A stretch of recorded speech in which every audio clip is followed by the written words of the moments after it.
What's up everybody, Cody Bidlow with SprintingWorkouts.com and ATHLETE.X out here at the track for a speed workout. So I wanted to talk a little bit about how you can set up speed workouts, some things to think about so you can maximize your ability to adapt to your training and get the most out of it so you can run faster.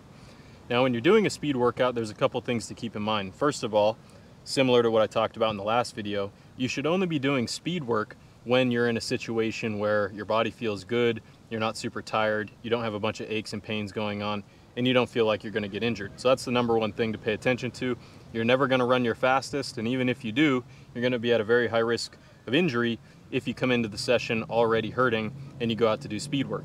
Speed work is probably some of the most taxing work that you can do as an athlete, so we need to make sure that we're really prioritizing our state of readiness when we come out to do speed work. Now, second, you need to make sure that you're working within distances that allow you to actually reach maximal velocity and not begin to decelerate.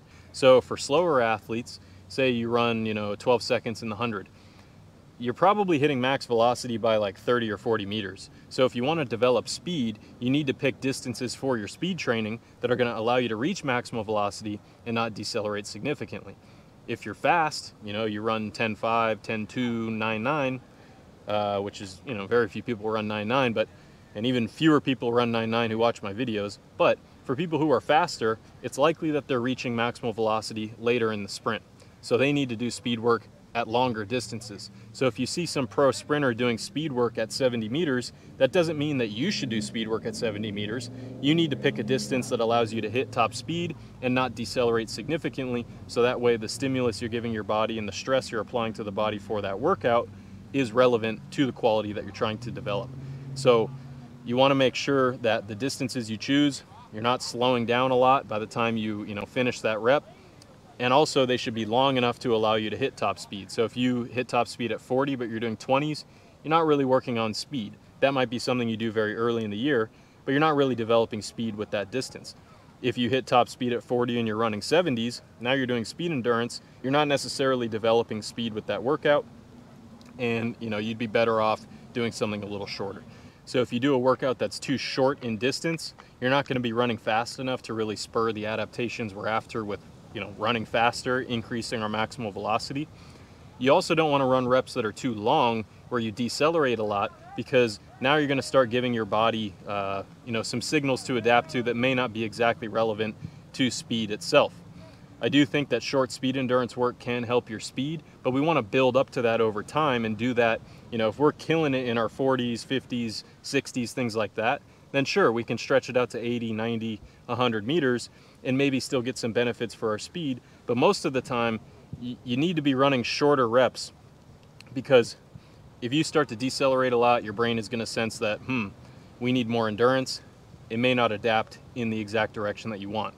Similar to that point, we need to make sure we're not doing too many reps. If you come out and do 10 reps, at a certain point, your body's just going to sense that it needs more work capacity, not that it needs to get faster. So this workout, for example, I did one warm-up sprint. I did warm-up runs, but as far as spiked up with the timing system, I ran one warm-up sprint, and then I did 4 actual sprints, with each sprint having a slightly higher intensity so that I finished on my fastest rep. So I did a 40 with cones set up from 10 to 40, doing a drop-in start. I did one warm-up, then I did 2 40s faster, 150 and 160. Now when you're doing speed workouts, I think it's important to use drop-in starts, skip-in starts, just dynamic forms of starting, because when you come out of blocks, you have to overcome a lot of inertia because you're at 0 velocity in the blocks. Then you have to accelerate your body, and the bulk of acceleration that we experience as sprinters happens very early in the race. If you look at a velocity chart as you sprint, most of the acceleration is happening very early, and then it starts to tail off as you continue to sprint and reach maximal velocity. Doing that, accelerating very rapidly from 0 velocity, takes a lot of energy. And if you do a lot of starts in a workout, you'll notice you get super fried from it because it's just very taxing and very, requires a lot of energy. So if we want to prioritize running as fast as possible in a workout, we want to minimize fatigue as much as we can throughout the workout.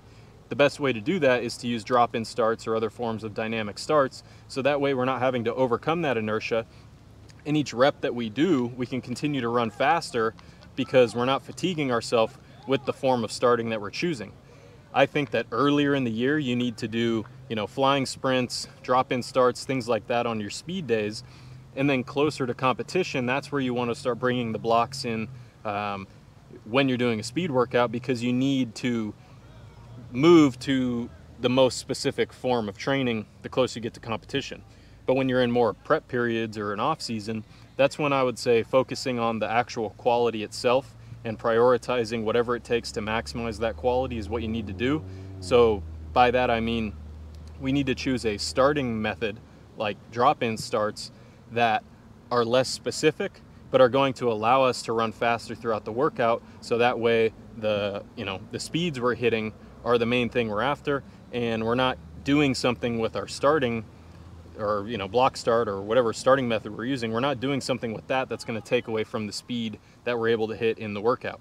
But then over time, as you've done that and you've seen some speed development happen, then you start to bring in blocks with your 40s, 50s, 60s, things like that, to allow you to now take that speed you've developed in your flying sprints with your drop-in starts, and then take that and turn it into something that you can actually utilize in competition. I think people have a tendency to only do flying sprints when they do speed workouts, and eventually you'll just find that you don't get as much transfer to the competitive event if you don't eventually transition to using block starts when you're doing distances that are going to develop speed. But for now, at this time of the year, I think drop-in starts, flying sprints, things like that are the way to go. So like I said earlier, I did 5 total sprints. One was kind of a warm-up. Then I increased the intensity each one. I did a 40, another 40, a 50, and then a 60. On my 60, I was able to set personal bests from 10 to 60, 10 to 50, 10 to 40, 10 to 30, and ran my fastest, or my second fastest ever, 20 to 60. So that tells me that my acceleration is getting better. My top speed is not its best, but it's getting better at least. I ran faster than I have this year. And overall, I'm pretty happy with the workout. But I was only able to, see that happen. I was only able to hit personal best times at certain splits in the sprint because I allowed myself to recover from the training I did, earlier this week. I wasn't hurt coming into the workout. I utilized the right starting method for the purpose of the workout, and I didn't do so many reps that I started to get burnt out and run slower. I finished on my fastest rep. I finished without having any pain in my body at the moment. And to me, that's what a speed workout should be. It should be, relatively brief as far as the volume that you're doing. There should not be a lot of volume. The intensity should be very high. You should feel great coming into the workout, and you should shut the workout off when you've run your fastest that you'll be able to run for that day. If you set a personal best, that's probably time to shut down the workout. Or if you run a rep where you feel like there's no chance or a very low chance that I'm going to run any faster, shut the workout down, let your body adapt to that stimuli, go home, recover, and wait for your next training session. If you keep these tips in mind, if you make sure that you're using the right starting method, you're picking distances that are appropriate for speed, you don't go overboard on the volume, then overall that's what's going to allow you to get faster.